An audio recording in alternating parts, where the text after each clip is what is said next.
변호사라면 누구나 속으로 한 번쯤은 깊게 고민하지만 겉으로는 잘 꺼내지 않는 진짜 현실적인 고민이 하나 있어요. 바로 내 입으로 수임료를 얘기할 때의 민망함이에요. 이 변호사가 의뢰인을 만나면 상담을 하잖아요. 뭐 이 사건이 왜 어려운지, 법리적으로 어떤 쟁점이 있고, 우리가 이제 재판에 가면 어떤 전략을 취해야 되는지, 뭐 이런 걸 막 한참 동안 열과 성을 다해서 열띠게 설명을 합니다.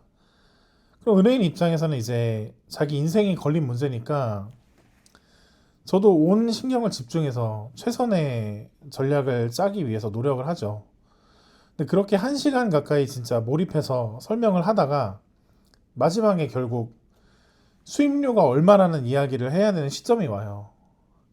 이때 참 속으로 복잡한 생각이 많이 드는 것 같아요.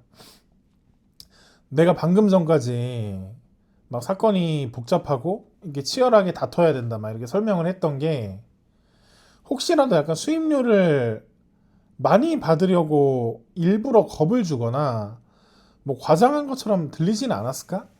이런 걱정이 많이 돼요. 이런 걱정이 스치는 거죠. 그러니까 의뢰인이 제 수임료를 듣고 비싸다고 느끼는 순간 앞서 제가 나눴던 진정성 있는 법률적 조언들마저도 일종의 영업 멘트처럼 들릴까봐 이렇게 오해를 받을까봐 좀 그게 두렵더라고요, 저는. 예.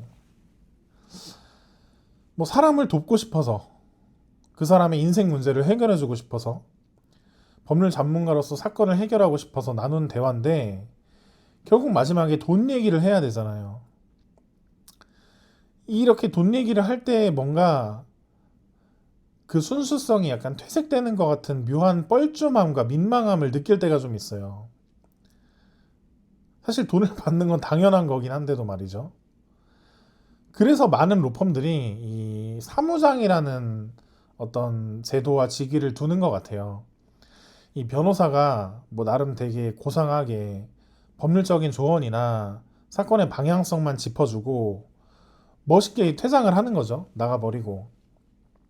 그러고 나서 이제 사무장이 딱 들어와서 현실적인 비용 협상하고 계약을 처리를 하는 거죠. 그러면은 변호사 입장에서 되게 편한 게 뭐 돈 이야기로 얼굴 붉히거나 뭐 또 이제 수임료가 비싸다고 깎아달라고 흥정하시는 분들도 많이 계시기 때문에 이제 그런 걸로 서로 실랑이를 하거나 얼굴 붉히고 뭐 오해받을 일도 없고 되게 편하죠. 하지만 또 바꿔 생각해 보면 저는 변호사가 이 사건의 어쨌든 책임자로서 직접 사건을 처음부터 끝까지 다 수행하는 입장으로서 직접 수임료를 이야기하고 조율하는 과정도 의뢰인과의 신뢰를 쌓는데 아주 중요한 첫 단추라는 생각을 좀 해요.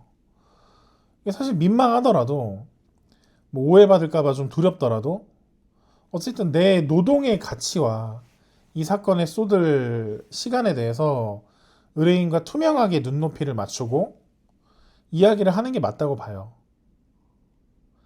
저는 항상 이제 의뢰인들께 합리적인 수임료 선에서 사건을 진행하려고 노력을 하는데 여기서 또 하나의 딜레마가 생기는 게 음, 도대체 그럼 합리적인 수임료는 얼마를 얘기하는 걸까?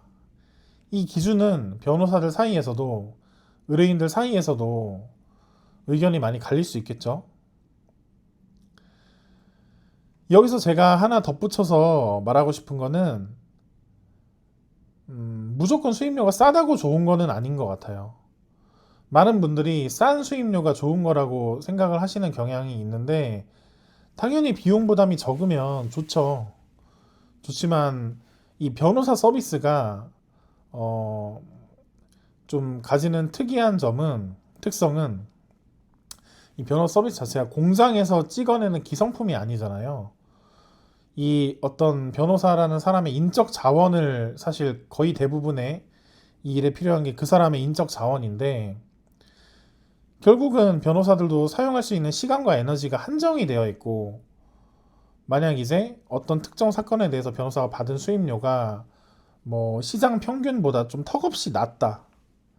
그렇다고 한다면 그 변호사는 당연히 이 사건 사무실을 유지하기 위해서 박리담회로 수임을 해야 할 수밖에 없고, 아니면 뭐 특정 사건만 그렇게 낮은 수임료로 수임을 했다고 하면 당연히 높은 수임료를 받은 사건에 더 많은 시간을 투하할 수밖에 없어요. 이거는 뭐 그 어떤 변호사님들이어도 다 동일할 것 같아요. 결국 그러면은 뭐 서면의 질이 떨어지는 문제도 있을 수 있겠고, 뭐 사건 진행 방향에 대해서 중간에 여러 가지 좀 세밀한 판단을 내려야 되는 그런 중요한 사건들도 있을 수 있는데, 그런 것들에 시간을 덜 투자하면 당연히 아무래도 결과가 상대적으로 조금 더 안 좋아질 수 있는 확률이 있겠죠. 특히나 이게 저는 변호사 서비스의 가장은 아니지만 또 중요한 부분 중에 하나가 의뢰인과의 소통이라고 생각을 해요. 물론 어쨌든 법률 전문가가 상황을 다 판단하고 증거를 바탕으로 의뢰인과 소통을 안 하고도 얼마든지 사건을 잘 수행할 수도 있겠죠. 그리고 그런 사건들도 많아요. 하지만 이게 정보가 비대칭한 상태잖아요. 정보의 비대칭성. 그러니까 변호사는 이 사건을 다 파악하고 법리적인 부분들도 이해를 하고 있고, 하지만 의뢰인은 아니란 말이에요. 그럼 당연히 의뢰인 입장에선 자기 사건이 제대로 진행되고 있는지 궁금하고 불안하고 이런 마음이 드는 거는 당연한 것이고, 그럴 때마다 이제 중간중간 사건 진행 상황을 보고하면서 의뢰인을 안심시키고 그러는 것도 변호사가 할 일이라 생각하거든요. 일종의 심리 상담 같은 거죠. 그것도 저는 변호사 일의 중요한 부분 중 하나라고 생각을 하고, 특히 지금 AI 시대엔 더더욱 그렇다고 생각을 해요. 근데 이런 부분에 있어서 제공받을 수 있는 서비스도 당연히 수임료가 만약에 염가로 책정이 되어 있다면 좀 더 제공받기 어렵겠죠. 그렇다고 반대로 수임료가 무조건 비싸다고 뭐 결과가 좋은 건 아니에요. 그래서 합리적이라는 말의 뜻이 단순히 뭐 저렴하다, 싸다 이런 게 아니라 이 변호사가 내 사건을 끝까지 책임지고 꼼꼼하게 서면을 쓰고 재판에 나가서 나를 위해 싸워줄 수 있고, 뭐 어떤 예상치 못한 상황이 발생했을 때도 나에게 최선의 이익이 되도록 해줄 수 있냐. 이런 적정 수준의 시간과 노력을 보장하는 비용, 그 비용이 수임료라고 생각을 합니다.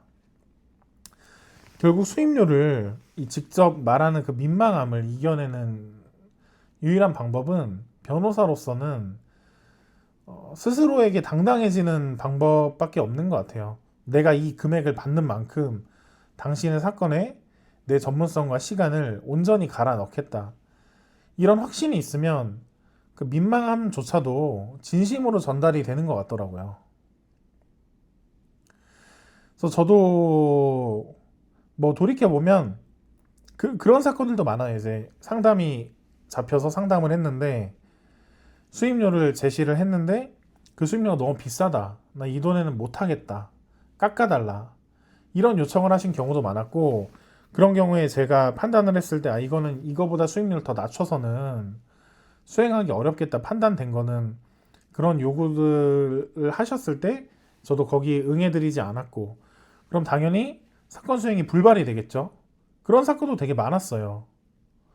돌이켜 보면은 뭐 그런 식으로 수임료를 조금 낮춰서 염가로 더 수임을 하면 당장 뭐 저의 매출 자체는 늘어날 수도 있겠죠. 그렇지만 그런 것들이 제가 수행하는 사건의 질을 점점 낮추게 될 것 같고, 사건 수행의 질을, 그렇게 되면 결과적으로 저의 변호사로서의 역량도 점점 줄어들거나 제가 원하는 만큼 발휘하기 어려운 결과가 나올 것 같아요.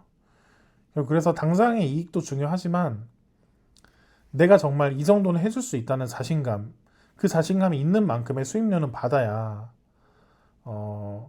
단순히 경제적 이익을 떠나서 의뢰인에게도 저에게도 모두 좋은 결과가 나오는 것 같습니다.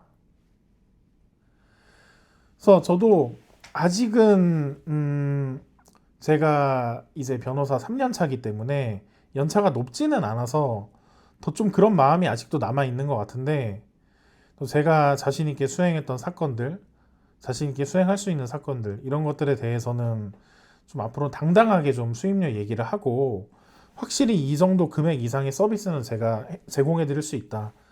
좀 이렇게 더 당당하게 말을 할 수 있게 좀 마음가짐을 가지려고 하고 있습니다.